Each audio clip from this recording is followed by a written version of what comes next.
Panoorin natin mga bossing ang laro na ito, no? Na kung saan yung dilaw o yung yellow ay pwede pang manalo o tumabla sa larong ito. Okay? Tingnan natin yung error moves, then gawa natin ng demonstration, no? Kung paano siya tatabla at mananalo sa dito sa pinaglalabanan nilang ito. Ito yung position. Panoorin natin. Bubuhay mo ani, basta di ba? Tingnan balik. Bakit? Bakit sa minit ba?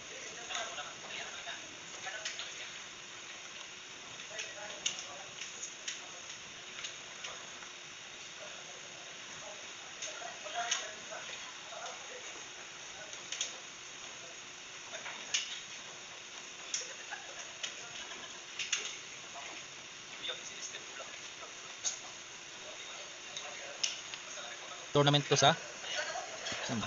Sa Padada ba ito? Yo, nag 6-1. Tingnan natin. Ang maganda dapat dyan ay 14-15 itong dilaw, no? 14-15. Tingnan natin. Ayun, doon nag-error mga boss. Oh, nag-error na siya dyan. Nagpakain sa gitna eh. Ayun, titirahan lang siya dito ng 11-6. Error moves.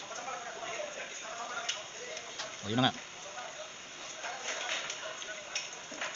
Wala siya ibang tira, 8-3. Pag sa 5-1, madodos naman.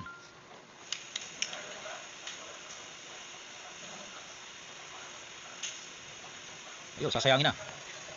Magsi 6-1, di ba? Malulugi ng isang pyesa. Yan na, lugi na.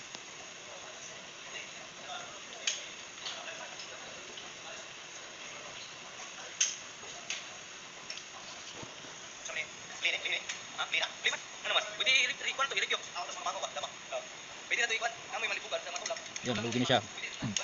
Pakain na.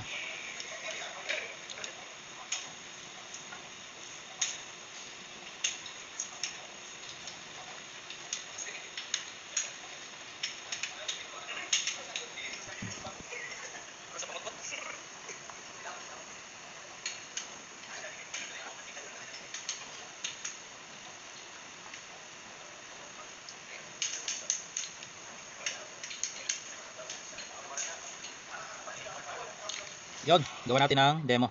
Ito na yung sa board, no? I-demo natin mga bossing yung pwedeng manalo o tumabla itong sa puti. Okay, sumulong dito yung itim, dito ang puti.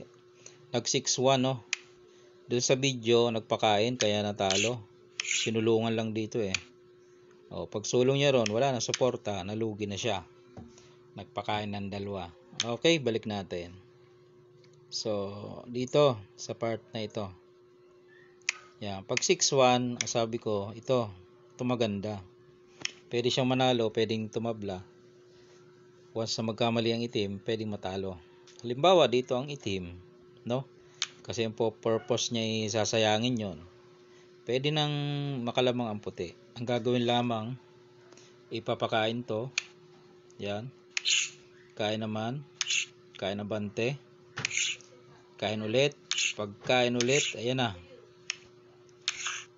So, makakalusot, no? Pababalikin. Wala din kahit pabalikin. Kasi nga, lamang na. Then, magre-real pa. Okay. Yun, isa sa mga puntos. Pwede siyang manalo doon once na magkamali itong itim. Okay. So, paano kung dito? Pagka dyan, baka tirahan ka dito. Di wala namang suporta. Maubusan ka. Ano yung pang dedepensa mo? Dito ka. Wala rin. Kakain lang dito eh. Maubusan ka ng sulong. Dito ka na naman. Babalik lang yan eh. Dito ka. Atras lang. Sulugi na, no, mga bossing.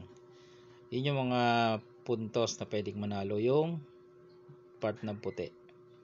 Kung saan naman siya pwedeng tumabla ay dito naman. Yan, pwede siyang tumabla dyan sa 416 mga bossing.